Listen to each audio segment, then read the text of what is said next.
Hello, this is Kyrasis. In this Blood, Death, and Analysis video, we are going to be performing a log and video review of a Viewer's Plus 21 Azure Vault dungeon run on Raging, Quaking, Fortified, and Thundering affixes. Thanks to everyone who submitted logs and runs for potential use in this first video. I made sure to provide a log review for anyone who submitted one, even if I ultimately did not use them for this video. This dungeon review will mostly focus on three things: a build review, a combat log review, and a gameplay review, which are all useful for looking at different things. The first video for this review will focus on the build and log review, while the following video will focus on reviewing the dungeon gameplay itself. Before we get into the build review, I just wanted to let you know that there is now a community Discord server for the channel.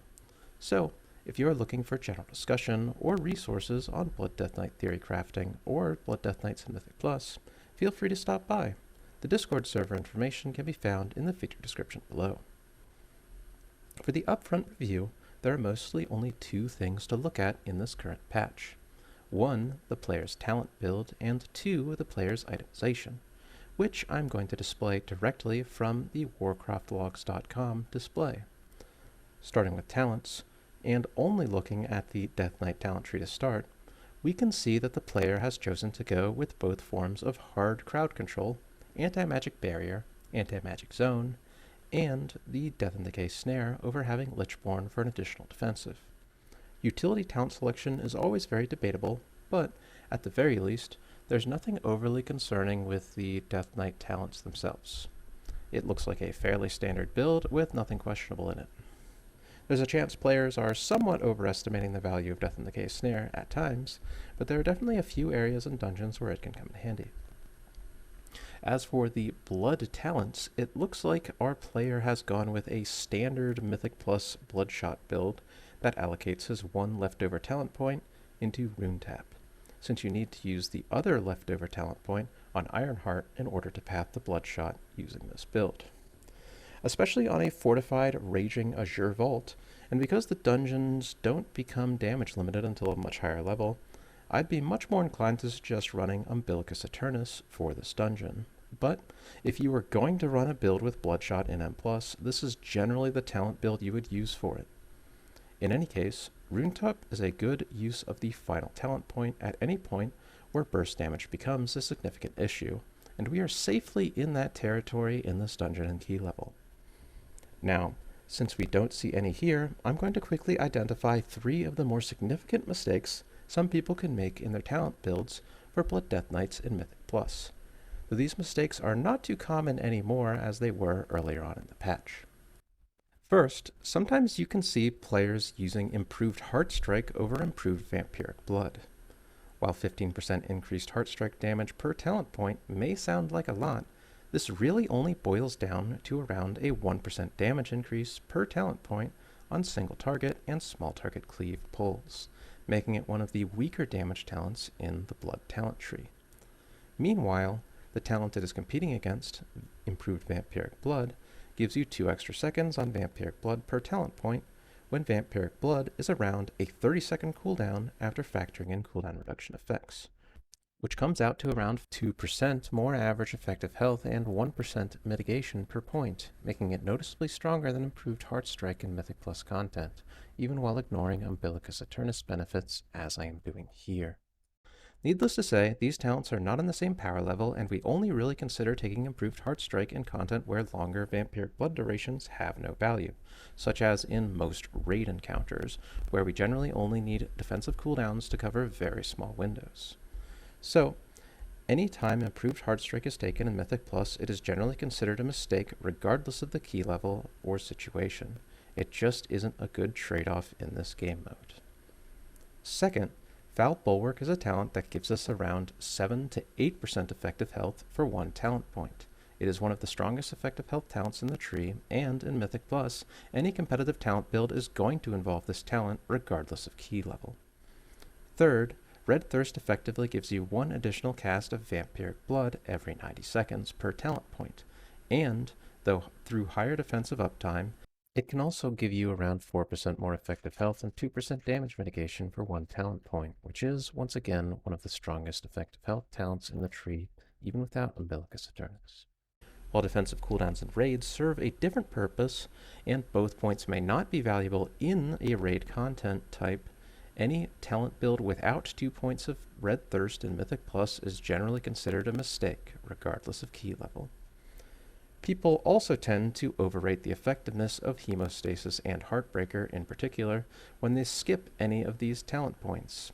And while those two talents are considerations for our last 1 or 2 talent points, they are not on the same power level as the ones I have just previously mentioned. Moving on, let us talk about itemization. And because I don't know the full range of available options for this player, I'm only going to make some general observations. First, it looks like we are using a high mastery build with haste and versatility as secondary priorities. Whether intentional or not, having less than 6 total sockets on your gear while using an elemental lariat means that the lower secondary stat value on the gem actually gives you more total secondary stats on average than the higher secondary stat on a gem. So taking that into consideration, the gems and enchants are also consistent with mastery being the top priority secondary stat, with versatility and haste being a secondary priority for this player. Now, overall, we currently live in a world where versatility and mastery are the strongest secondary stats in Mythic Plus, numerically, but it is a very common point of feedback that many players don't like playing Blood Death Knight with lower levels of haste, even though it is only the 3rd best secondary stat on paper. In any case, this stat line is definitely above average, and with Icon and Whetstone equipped, the trinket situation is also looking good. The engineering goggles are a bit of an odd choice, but apparently the player was hoping that the new engineering tinker effects would be stronger than they ended up being, and they themselves know that that probably wasn't the best thing to craft. Especially as a class with battle res, the tinker effects generally aren't worth using because they share potion cooldowns, but the potions are better than the tinker effects. There's really not much else to say about it. Normally, if you aren't playing the embellished chest, you would try to make gloves your off-tier slot if you can, because the tier gloves have a very bad stat line, and the gloves are not available at a 424 item level. The only other point of critique for items is that the Court of Stars ring has terrible secondary stats, and its effect does not outweigh the low value of those stats. As such, it would be better to replace it with the Knockhood ring or either of the 2 rings from Raid, if possible, or even a crafted ring if you have a spare spark. But that is it for the build overview. Let us start talking about the log review itself. The log review is split into 4 main areas: Death Strike Management, Defensive Cooldown Management, Bone Shield Management, and Core Rotation. It is no coincidence that these 4 areas also align with the first 4 videos I have ever made on this channel. I will be making heavy use of warcraftlogs.com and wowanalyzer.com for a lot of these sections. You can find a link to both of these websites in the video description below. First, let's look at Death Strike Management. The basis for good Death Strike management is as follows.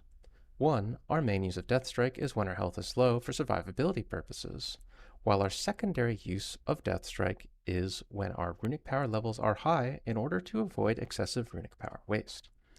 That being said, what constitutes high and low for the purposes of these Death Strikes isn't completely set in stone. Waiting until lower health totals can allow you to get more healing out of your Death Strikes and make your Death Strikes more efficient, but it could also make you more vulnerable to dying to burst damage since your health will generally be at lower levels on average if you keep fishing for more healing. Meanwhile, waiting until higher levels of runic power before Death Striking may give you a larger runic power pool to better deal with dangerous situations, but it will also result in you losing more Death Strike casts through lost runic power generation. So, in both of these use cases, you are trying to find a good balance, and when taken together, you are trying to avoid Death Strikes used at high health and low runic power. The main tool I use for diagnosing potential issues with Death Strike usage is to plot every Death Strike a player has used based on what percentage of maximum health the player had and how much runic power they had at the time when they used each of their Death Strikes. As of right now, I just used a Python script that was built by Biceps Pump specifically to do this. And as of this video, I know of no other online tools that can do this for you. The main supporting piece of data we are looking at, in addition to this graph, is the amount of runic power waste. That being said, let us look at the Deathstrike data for this player, and keep in mind, the lines on this plot are just being used for a visual aid. Again, there is no exact threshold for how low of health is low enough, and how high of runic power is high enough to use Deathstrike for those purposes. All in all, this Deathstrike data is very above average from both the scatterplot and the supporting metrics. At most, both the scatterplot and the average runic power levels show some room for improvement on runic power pooling, but this looks a lot better than what I usually see from players, and the runic power waste isn't going to be much lower than 6% even if the player was playing perfectly. At most, you could maybe get it down to about 3%, but 0% is just unrealistic. So it won't be a large opportunity for improvement, to try to avoid more runic power waste anyway. To provide more context to this graph, let me give you some example data from other players on the right-hand side of the screen. When looking at data from the players who are best at death striking, you will usually see scattering that has more of a defined arc that forms around the outside of the high health and low runic power region we are trying to avoid. For example, here's a graph from a high-ranking Blood Death Knight back from patch 9.1. And while the specialization is different in a few ways right now compared to 9.1, this still works as a good example of what ideal Deathstrike behavior can look like. In a similar vein, let us look at what Deathstrike data looks like from the other end of the spectrum. Instead of an arcing scatter plot, we see clustering in the upper left, indicating a very serious case of over-aggressive death striking, leaving you with little runic power to react to dangerous situations. So, while our player is doing pretty well with death striking, I'm going to mark runic power pooling as a minor opportunity for improvement. With that out of the way, we are now moving on to defensive cooldown management. And for this section, we are mostly looking at three things. One is the player utilizing their defensive cooldowns, period. Defensive use is at least somewhat situational, so I'm not expecting to see 100% utilization of all defensives, but there is still a point where being overly conservative with defensive usage is just wasteful from an ability standpoint. Two, as a general rule of thumb, I want to make sure that the user is prioritizing their stronger defensive cooldowns over their weaker defensive cooldowns. If, for example, you have a 50% damage reduction cooldown and another ability that is a 20% damage reduction cooldown, then regardless of anything else with these two abilities, I would expect the 50% damage reduction cooldown to get used before the 20% damage reduction cooldown, since it will mitigate more damage while it is active. Third, I want to make sure that the user is not excessively stacking their cooldowns.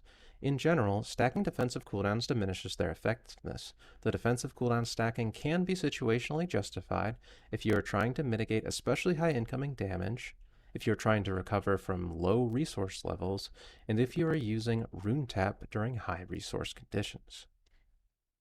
So, let us take a look at the defensive usages for this dungeon.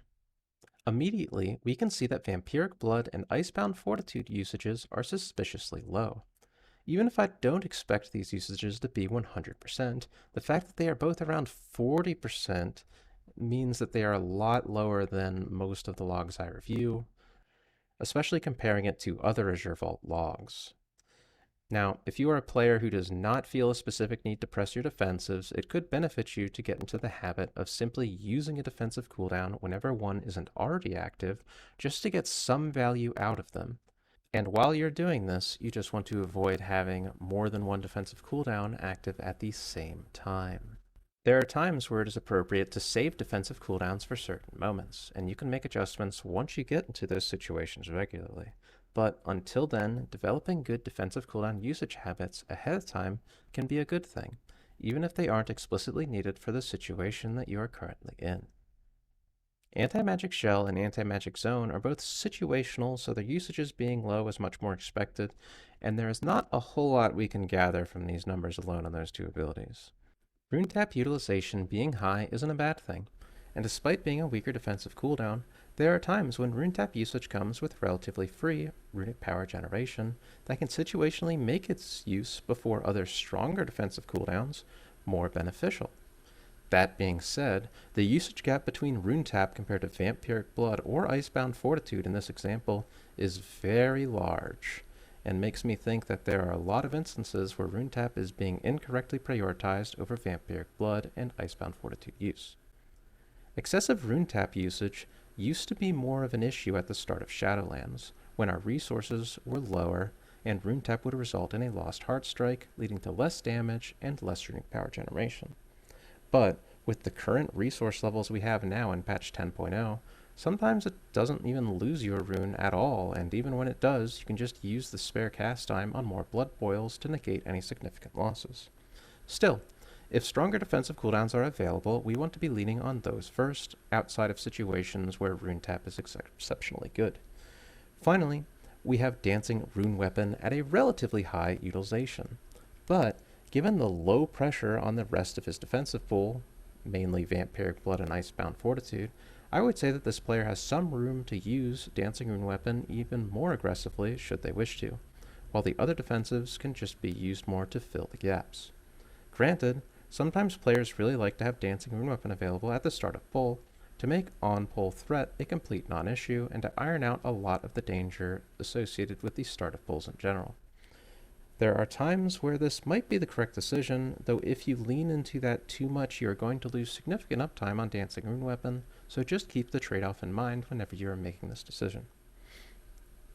As for defensive stacking, there isn't a clean way to evaluate this, but I am mostly looking at the ability timeline display on WoWanalyzer.com, and specifically taking note of how the defensives are being used, in what order, and when they are overlapping. And at least for this log, since we have already noted that the player isn't using Vampiric Blood or Icebound Fortitude all that aggressively, there wasn't as much opportunity for excessive stacking to even occur.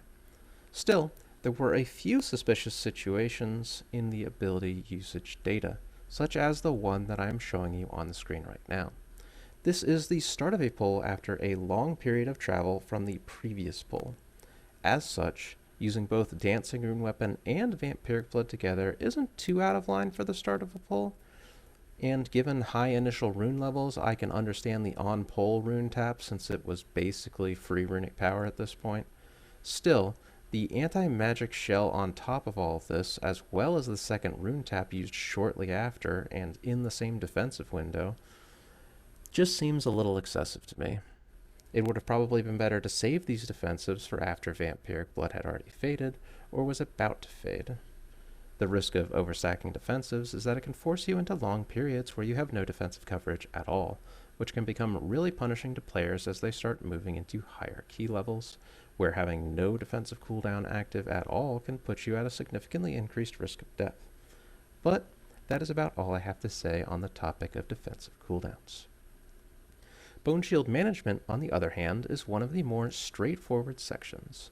We are simply seeing if the player is maximizing their Bone Shield benefits, while maintaining these benefits as efficiently as reasonably possible with the rest of their resources. Starting with the benefits, we are mostly looking at Bone Shield uptime, the proportion of Death Strikes used while Ossuary is active, and for some additional information, the average stack count of the player. Given that some forced downtime gets captured in these dungeon logs, 96% Bone Shield uptime isn't particularly concerning. Also, because of Tombstone use, around 5% of Death Strikes being used without Ossuary active is about as low as someone can realistically get on that metric with good play. Given the amount of time spent at each stack level and the average Foul Bulwark bonus, we can see that the player is just generally staying in the 7 to 10 Bone Shield stack range, which is a healthy area to be in. So, at least on the benefit side of things, there are zero issues worth noting. As for efficient stack maintenance, we are going to look at a few things. First, we are going to look at Death's Caress casts versus Morrowind casts to check for excessive Death's Caress usage, though at 13 and 95 casts, I have little reason to believe this is the case. Because of the high resource levels Blood Death Knights have in patch 10.0, Death's Caress is just strictly worse to use compared to Morrowind unless it is being used as a bottom of the priority list ability or as a ranged filler, because it can easily force us into a situation where we are wasting more resources than we save. The only other portion of stack efficiency we can easily check is whether or not Mara Wrens were used with 7 or less Bone Shield stacks, and as we can see, we only have 3 bad casts out of a total of 95, which isn't going to be a huge deal either way. It would be nice to also see how much useful stack generation was created with Abomination Limb cast and Dancing Rune Weapon casts, but WoWAnalyzer.com is not set up to gather that information easily, and it would require a lot of manual work on my end to find those numbers. In any case, the player's Bone Shield maintenance appears to be in a good state overall, with no obvious issues. While Bone Shield uptime itself being an issue is extremely rare, it isn't too uncommon that you see players wasting Bone Shield generation from Mara Rend, overusing Death's Caress, or not maintaining Ossuary consistently. Finally, we have core rotation metrics, which is just going to lump together everything else we are concerned about regarding ability usage. And, for all intents and purposes, we are going to try to focus on abilities in the order of their relative priority. Going down the list, Abomination Limb usage is high, which is good. As Abomination Limb is now, you are mostly setting it on cooldown unless you are holding it for a specific reason. Tombstone usage is also high, given the conditions associated with when you want to be using it, and Tombstone was pretty much always used with correct Bone Shield stack counts, so no notable issues there. It would be nice to see if these Tombstone casts were also used in Death and Decay to triple the damage of Shattering Bone, and productive Dancing Rune Weapon cooldown reduction that came as a result of the Tombstone usage, but those are yet again metrics that WoW Analyzer is not good at tracking at this time, and it would have been a pain for me to manually check them. Death and Decay uptime is the first metric on this list that sticks out to me as being somewhat low, where 40% or lower generally indicates some amount of neglect to stand in or maintain Death and Decay, while 55% is the realistic upper limit in dungeon content. Finally, we have Rune and Blood Boil utilization. Given the current state of Blood Death Knights, it is impossible to use all of our runes and blood boils unless we are wasting excessive amounts of runic power, so we are mostly just looking to gain some understanding on how the player is prioritizing heart strikes relative to blood boils. Ideally, the player should generally be prioritizing blood boil over heart strike for the initial application of blood plague, and, after that, prioritizing maximizing rune regeneration by getting 3 runes on cooldown before worrying about the fact that Blood Boil might be sitting at 2 charges. Furthermore, you would prioritize dropping your rune levels below 3 before worrying about your last charge of Blood Boil. While runes are generally more valuable than Blood Boil charges outside of Blood Plague application, if you neglect Blood Boil too much, you could potentially add downtime into your rotation, which is why we are at least going out of our way to keep Blood Boil off of 2 charges as soon as rune regeneration is being maximized. In any case, the levels of rune waste and Blood Boil utilization seen here do indicate that the player may be using too many Blood Boils at the expense of Heartstrike. Blood Boil utilization above 70% is rather high, especially considering rune overcapping is at nearly 20%. For final notes on the rotation, Raise Dead and Empower Rune Weapon utilization are looking very strong. To give a quick overview, the 2 main opportunities for improvement I could identify had to do with defensive cooldown prioritization and usage. Above all other points of feedback, this one was the most concerning to me. That being said, there are several minor opportunities for improvement, such as runic power pooling, Death and Decay uptime, and improving prioritization between runes and Blood Boil. All of these have a noticeable margin that can be improved and would all result in some amount of gains. Finally, given the affixes and key level for this specific log, Umbilicus Aeternus may be worth consideration for these types of dungeon situations, at least until you get to a key level that starts to become more damage limited, or unless you are doing something like Shadowmoon Burial Grounds, where there is a very specific damage check that is important to meet on the first boss. There were also a few notes with itemization that could also improve performance should the player wish to pursue them, but I'm not going to summarize them here. In conclusion, that wraps up my sample, build, and log review. For what it is worth, I do log reviews all the time, and this was definitely a noticeably above average log compared to the usual ones I review. Most of the time, players will have more issues I'd qualify as major than what we see here. Unless my plans change in the future, I do plan on releasing a second video sometime soon, commenting on the dungeon playthrough itself.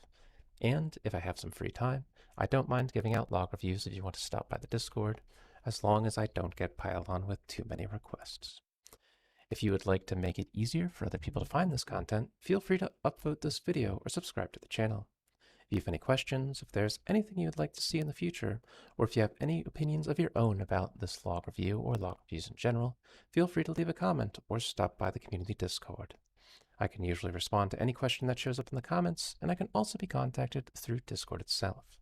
My information and the information for this channel's Discord server can be found in the video description below. In the meantime, good luck and have fun.